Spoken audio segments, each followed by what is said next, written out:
Hello বন্ধুরা, দেখো তোমাদেরকে আমি কি দেখাচ্ছি।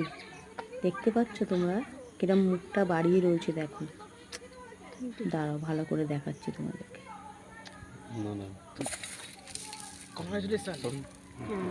এবার দেখো, কি বলবো, এটা কি সাপ বলো তো বন্ধুরা? বলো এটা কি সাপ? দেখো কি অবস্থা, ইটের ওপর কিরম উঠে শুয়ে রয়েছে, দেখেছো? এটা কি সাপ বলো তো বন্ধুরা? বর্ষাকালে এরকম জ্বালা, আমাদের এখানে প্রচুর সাপ দেখা যায়।